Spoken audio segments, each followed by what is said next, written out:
நீங்க பல இடங்கள்ல கேலக்சிஸ் உடைய படங்களை பார்த்துருக்கலாம். அந்த கேலக்ஸி அப்படின்றது ஒரு ஷேப்ல இருக்கும். அதோடைய ரொட்டேஷன் அப்படின்றது ஒரு யூனிக்கான ஒரு சீக்வன்ஸை ஃபாலோ பண்ணும். பட் இப்போ நம்ம பார்க்கக்கூடிய ஒரு கேலக்ஸி அதுக்குன்னு எந்த விதமான ஒரு லாவும் கிடையாது. அது இந்த பாதையில தான் பயணிக்கணும் அப்படின்ற மாதிரியான எந்த விதியுமே இல்லை. அது விதியை ஃபாலோ பண்ணாமல் இருக்கிறனாலவே அந்த கேலக்ஸி இப்போ அழிஞ்சுக்கிட்டே இருக்கு. அந்த கேலக்ஸி நம்மளுடைய பூமிக்கு ரொம்ப பக்கத்தில் இருக்கக்கூடிய கேலக்ஸி, மில்கி வேக்கு ரொம்ப ரொம்ப பக்கத்தில் இருக்கக்கூடிய கேலக்ஸி, அதுதான் ஸ்மால் மேக்லனிக் கிளவுட். இது ஒரு ட்வார்ஃப் கேலக்ஸி. இதை நம்ம சேட்டலைட் கேலக்ஸின்னு சொல்லுவோம். இந்த சேட்டலைட் கேலக்ஸி கொஞ்சம் கொஞ்சமாக அழிஞ்சிட்டே இருக்கு. அதுக்கான காரணங்கள் நிறைய இருக்கு. அதை நீங்கள் கேட்கும்போது கண்டிப்பாக நீங்கள் இந்த மாதிரிலாம் ஆக்டிவிட்டி நடக்குமா அப்படிங்கிற மாதிரியான ஒரு எண்ணம் கண்டிப்பாக உங்களுக்கு உருவாகும். இப்போ நம்ம இந்த வீடியோ மூலியமா ஸ்மால் மேக்னெட்டிக் கிளவுட போய் பார்க்கலாம். அது எதுக்கு அழியுது, எப்போ அது அழியும், மேலும் பல தகவல்களை நம்ம தெரிஞ்சுக்க போகிறோம். நான் உங்களுக்கு பல கார்த்திகேயன். இது Zenith of Science.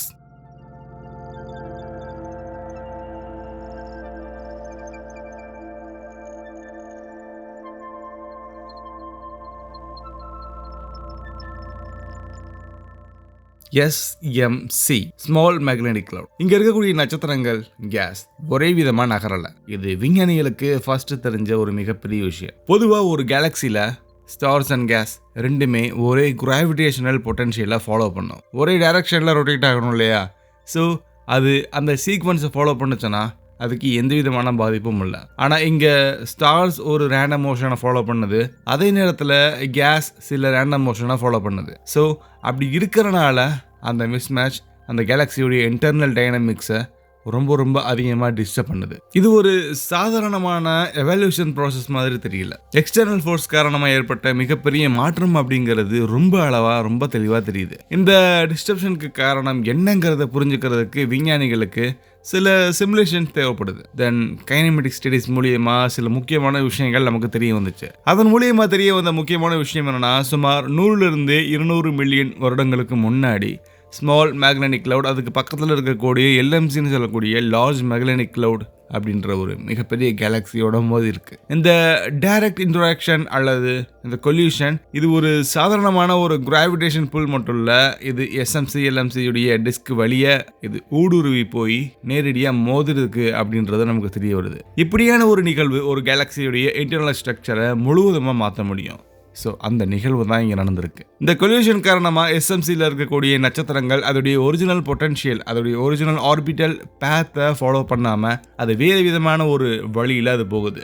ரேண்டமாக அண்ட் அனிஸ்ட்ரோபிக் மோஷன் சொல்லுவோம், அதையுமே அது ஃபாலோ பண்ண ஆரம்பிச்சிருக்கு. அதே சமயம் கேஸ் LMCயுடைய கிராவிடேஷன் காரணமாக கொஞ்சம் இழுக்கப்படுது. இந்த ரேம் ப்ரெஷர் ஃபோர்ஸ்னால டிஸ்ட்ராக்ட் செய்யப்பட்டுச்சு. இதனால கேஸ் டிஸ்ட்ரிபியூஷன் அண்ட் அங்கே இருக்கக்கூடிய இயக்கம் கம்ப்ளீட்டாக மாற்ற ஆரம்பிச்சிருக்கு. இந்த ரெண்டு காம்பனன்ட்ஸ்க்கும் இடையான டைனமிக்கல் டீகப்ளிங் நம்ம அப்சர்வ் பண்ணும்போது பல விஷயங்கள் நமக்கு தெரிய வந்திருக்கு. இந்த இன்ட்ரோடக்ஷன் காரணமாக SMCயில் இருக்கக்கூடிய ஓவரால் ஷேப் அண்ட் அதோடைய அமைப்பு தொடர்ந்து மாற ஆரம்பிச்சிருக்கு. அது ஒரு வெல் டிஃபைனடு டிஸ்க் ஸ்ட்ரக்சராக இல்லாமல் இருக்கு. ஒரு இழுக்கப்பட்ட அல்லது இர்ரெகுலர் வடிவமாக நமக்கு பார்க்க முடியும். சில நட்சத்திரங்கள் அண்ட் கேஸ் காம்போனன்ட்ஸ் எல்லாமே லார்ஜ் மேக்னெட்டிக் கிளவுட் பக்கமாக இழுக்கப்படுது, சில வெளியே தள்ளப்படலாம். இதே நேரத்தில் இந்த ரெண்டு கேலக்சிஸ்க்கும் நடுவில் இருக்கக்கூடிய ஒரு மிகப்பெரிய கேஸ் ஸ்ட்ரக்சரை இது உருவாக்கி இருக்கு. இது மேக்னெட்டிக் பிரிட்ஜ் அப்படின்ற ஒரு அமைப்பு உண்டாக்குது. இந்த பிரிட்ஜ் ரெண்டுக்கும் இடைப்பட்டு நடந்த கிராவிடேஷனல் இன்ட்ராக்ஷனுக்கு ஒரு நேரடி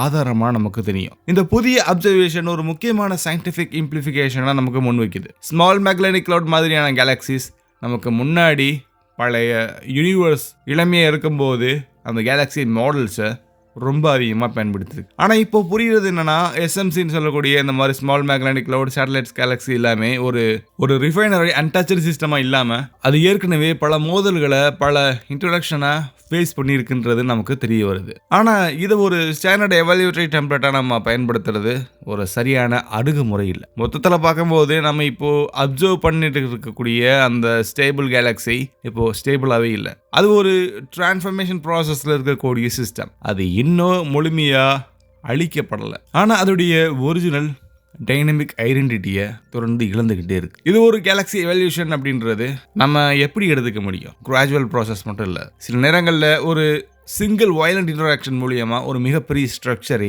கம்ப்ளீட்டா சேஞ்ச் ஆகும் அப்படின்றதுக்கான சரியான எவிடன்ஸா நம்ம இருக்கு. இந்த ஸ்மால் மேக்னெட்டிக் கிளவுட் இப்போ ஒரு கேலக்ஸி மட்டும் இல்ல, இது கூடிய சீக்கிரத்துல விண்வெளியில அழியக்கூடிய ஒரு மிகப்பெரிய வாயு மேகமா ஆகலாம். அல்லது சில முக்கியமான பொருட்கள் நம்மளுடைய மில்கிவே கேலக்ஸில வந்து சேரலாம். ஒரு ஆன்கோயிங் காஸ்மிக் ப்ராசஸ்க்கு இது ஒரு சரியான எக்ஸாம்பிள். அதோடைய லைட் நமக்கு வந்து சேர்றதுக்கு பல ஆண்டுகள் ஆகலாம். அது ஒரு அமைதியான ஒரு சைலண்டான ஒரு ஆப்ஜெக்ட் மாதிரி இருந்தாலுமே அதுல பல இன்டராக்ஷன், பல மோதல்கள் தொடர்ந்து நடந்துட்டு இருக்கு. ஒரு கேலக்ஸி தன்னுடைய அமைப்பை இழக்கும் போது புதிய நிலையில மாறிக்கிட்டே இருக்கும். அது ஒரு டைனமிக் காம்ப்ளெக்ஸ் ஹிஸ்டரியை நமக்கு காட்டும். இதை நம்ம மற்ற கேலக்ஸியுடைய ப்ராசஸோட அண்ட் அதோடைய காம்ப்ளெக்ஸான ஸ்ட்ரக்சரோட இம்ப்ளிமெண்ட் பண்ணி பார்த்தோம்னா இந்த யூனிவர்ஸில் எல்லாமே ஒரே மாதிரி நடக்குது அப்படிங்கிறத தெரிஞ்சுக்கலாம்.